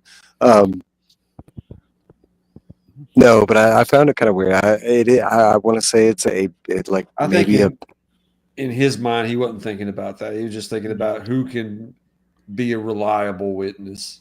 Yeah. Yeah, that's what I was going to say. He was probably more focused on his trial than he was. that's the way that's the way the book presents why Sturm, because Sturm does go into why he selected those few, because at first he is going to mention his group. My question for this is it really like a writer's slip up? Did they forget that? That and honestly, like it either goes either way. Either there was a conversation that we weren't privy to, because I'm pretty sure we're not privy to every conversation that goes down. Um, my whole thing is if it is a conversation that's held off camera, so to say, like you think Caramon would have lined up these certain things, maybe and that I found that kind of odd because I was in the realm of this conversation was held off screen, but at the same time, like Sturm is extremely smart and like I mean he's never presented as dumb or like he's set in his ways kind of thing. But I mean you're talking about like in many different moments he's shown like in an instant to do something of a capable nature kind of thing. This like it kind of felt like off-brand kind of thing, like either there was some ulterior reason which doesn't play out during this or I couldn't figure it out. I don't know. I It was could hoping be maybe there's so much. I mean, they like had originally said last book, they took this from a campaign and they do jump around, they do skip certain parts. I imagine that weren't as entertaining during the campaign. They would just take that part out. So I'm sure there is part of that could be a little bit of it. I go with it. I'm just There's curious. a lot of different angles they're going at. I mean, a lot of characters. Yes, there are a ton of characters. Um especially as we're going from like one book to another and this one just adds on more characters. And it's not they don't do it in a bad way. I'm not stating it like that. Um No, but it was just something that I was like, especially for an official meeting and, going into like, you were talking about the trial of his knighthood kind of thing. Like, I kind of felt like the whole Heat Storm would have told them about the journey that they had leading up to this, kind of thing. But like at first, it's only like up into the trial, it's the trial. After then, it's like 3 days that Storm spends there before he moves on, before Lorana and and before everybody else gets Right. there. Right. So I kind of Yeah, figured he a would have lot told. could have happened. Yeah. All right, so chapter 4. No, that's the one we just did. I'm sorry. Chapter 5, Gnome Flingers. And every time I see this, it comes off as gnome fingers. I don't know why, but it's actually it's flingers, and it does tie into the chapter. Now Fizban and Tass at Mount Nevermind, they meet the gnomes, and their pack and weapons are taken into an observation room within the mountain. There's something that needs to be expressed that Fizban is aware of the gnomes, so he kind of gives Tass like a rundown of how to treat them and how to like talk to them because they talk in this long formatted way. he is instructed to like basically cut them off every time they start talking. It's kind of rather funny. So their guide through the mountain is Nosh, and we mentioned before Nosh has an extremely long name and fills up a book. And I think he mentions not just a book, like multiple books.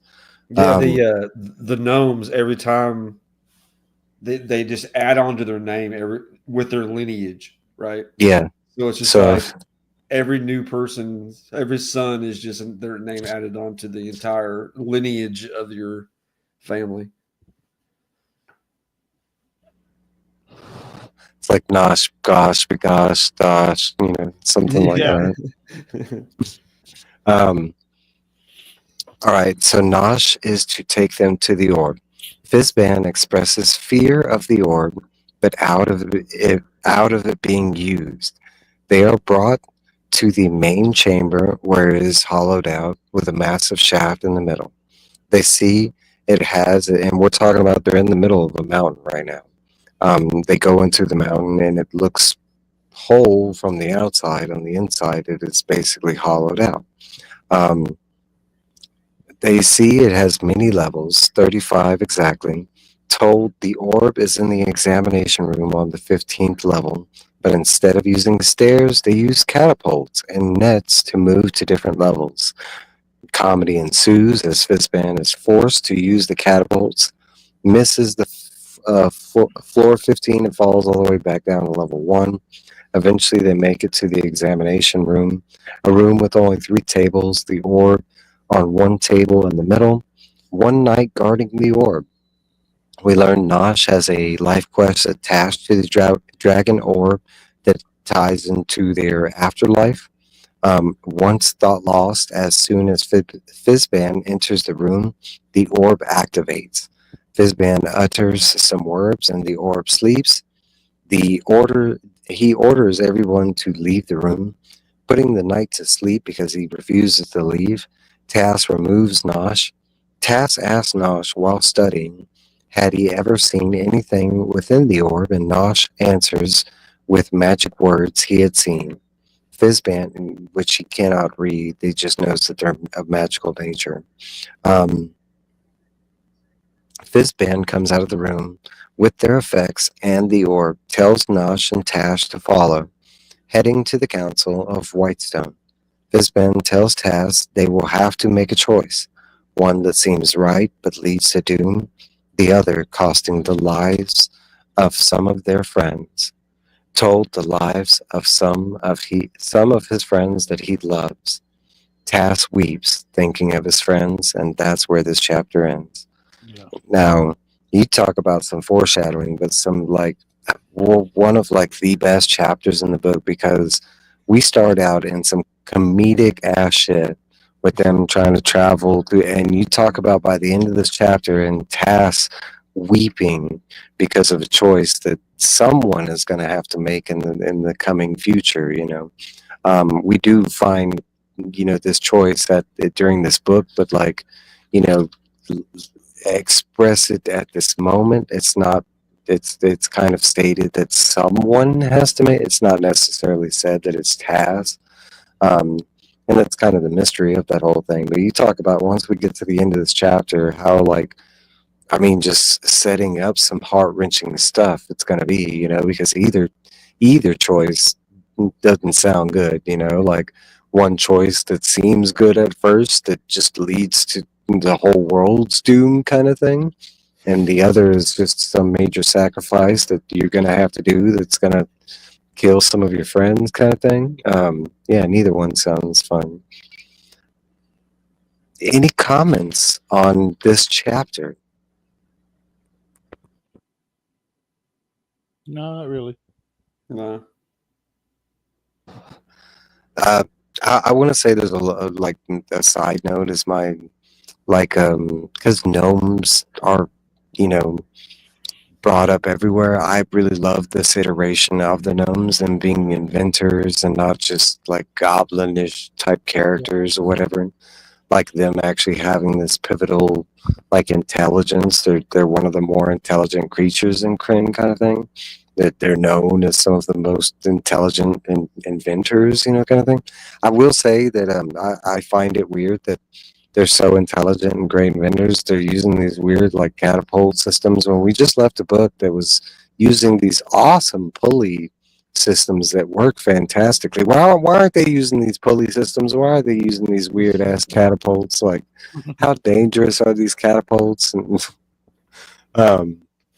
I like how by Fizzband showing back up and immediately taking Taz, that they're basically showing you again that Taz is going to manipulate things that are happening just because of his curiosity, nature. his wonder, his nature. I want to say that's one of the big similarities that I've seen between Lords of the Rings, and it's like the whole Gandalf and the Hobbit thing. Yeah. And Gandalf knowing that the Hobbit would be the one creature that could potentially withstand the evil of the ring, and it's kind of similar situation, because he's not being able to be affected by fear and judgment into fear. He knows Tass is either going to react this way, that way, kind of thing. Because I want to say at some points they, and we've talked about this back and forth with Fizzband, but some of it feels like it's not set in stone kind of thing, especially when it comes to Tass, and that's why I feel like he's the one guy he's grabbing along the way. I mean, there's also the bigger metaphor in the background. The smaller things have the greater, things to play, and that's always. He doesn't have any. He doesn't have an ego. He doesn't have a desire. There's no power. Yeah, there's no. He's not seeking anything. So he's almost pure. He's almost innocent. He's a thief, but he's almost like an innocent thief. Yeah. Yeah. So, it's kind of the best of both worlds, because it's, it was one of those odd things when you get into D&D, and one of the, fractions of characters you can play is like a rogue or a thief, and your general idea of a thief being a bad person kind of thing, but it's like a main character that you're supposed to get behind and do good things.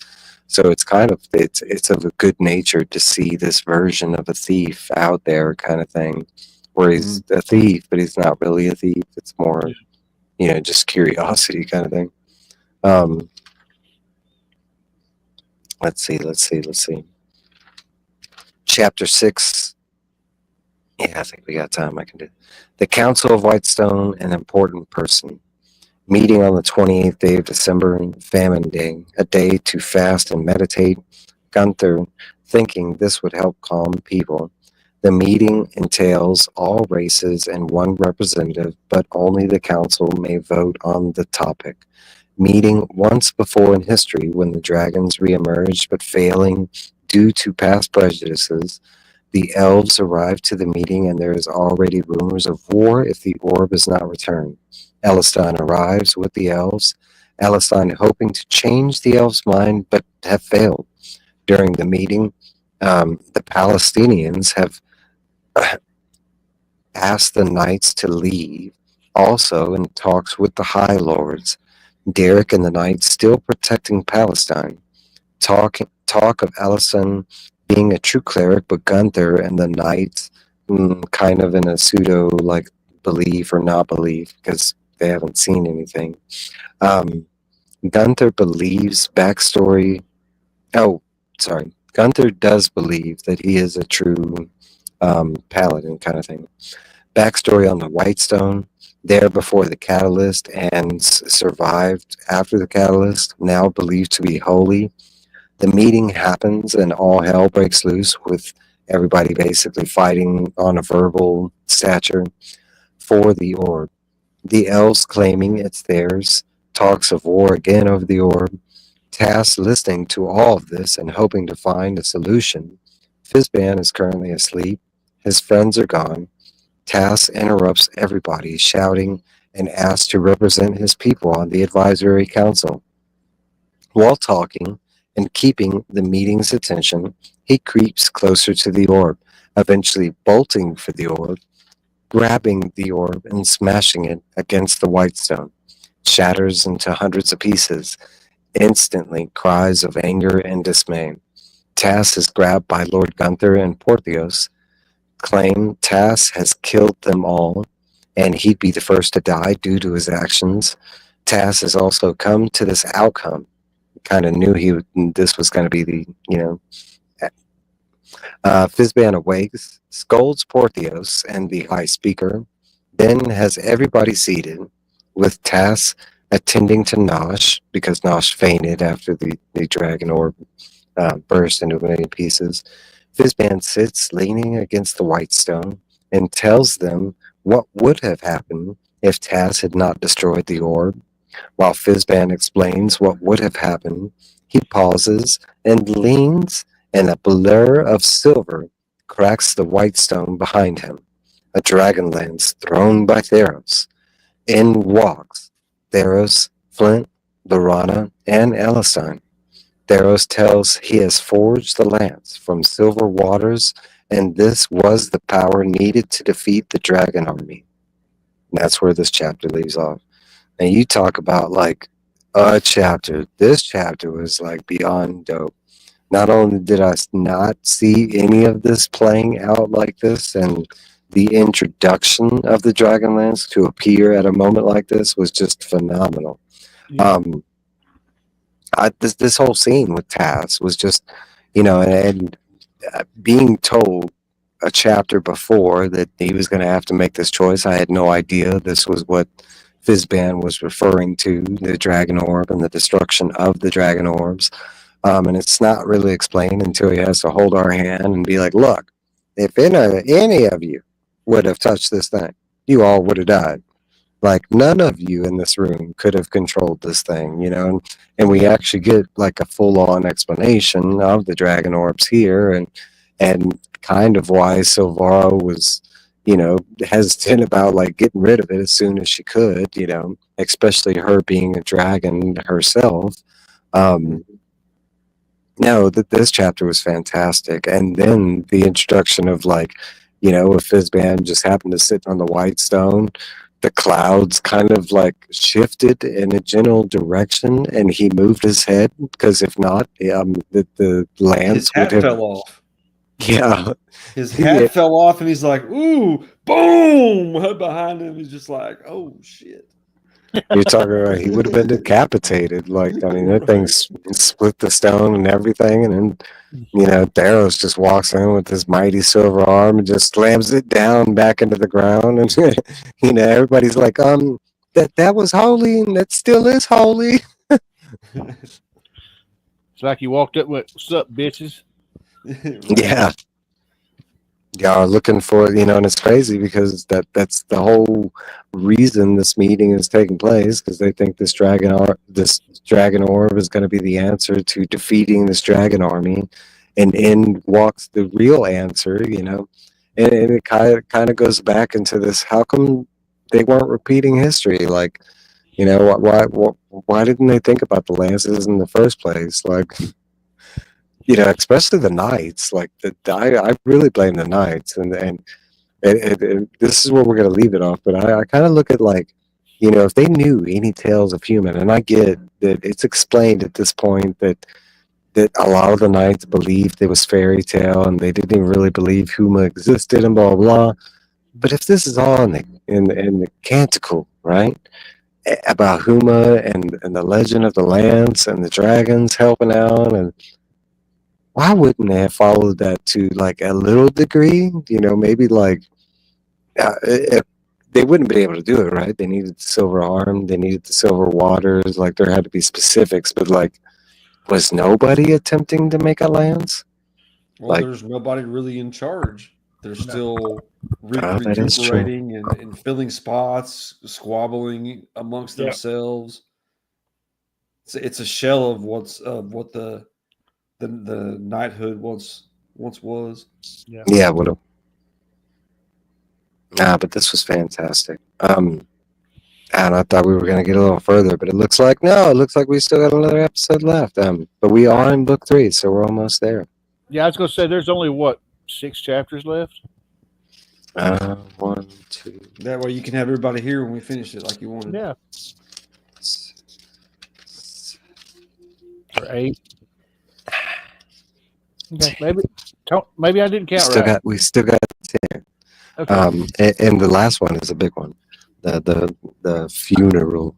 Um, no, but this is a good stopping point because we just got the introduction of the dragonlance. You know, the destruction of the dragon orbs, learning that the dragon orbs aren't the savior that they appeared to be at the beginning of the book, kind of thing. Because at this point, we still do have another group that's en route to possibly locate another, dragon orb. No, they already have the dragon orb, right? Yeah, Yeah. races are. Yeah, there we have it. We've Yeah. seen all three of them now. Well, no, we've seen two. No, And we're about to see Seen the third one. two. That's the third one. We're about to see the third one. That's what I was thinking of. And I want to say another parallel, right? Because we do find out where the third one is, and the name of that place being Palanthas, and Lords of the Rings, being called a Palanthir, another. Yeah, very interesting. Um, no, because I think that this is an excellent stop. Well, I think we've made some good progress. I mean, this is like, as far as like where the book starts out great. This part of the book is where it just gets phenomenal. Like from this point, I want to say after the Nightmare Forest part is where the book really like excels at getting better, because it's like, It doesn't stop. because there's a couple. I mean, the only thing I can say it fails, and if I had to say it fails, besides the whole sped pass part, which we're not going to go into, I've done that enough. Okay, but is they give you these moments where you're about to cry moments, like with Tass crying, right before he has to make that decision. That's almost one of those tear-jerking scenes, but it's like they pull away from it so quick because they go into an action scene with him busting.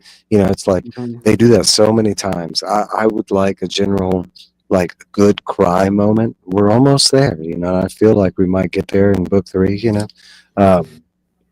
There's a good cry moment coming up here at the end of this book. What are you talking about? Yeah. It didn't happen. It was almost.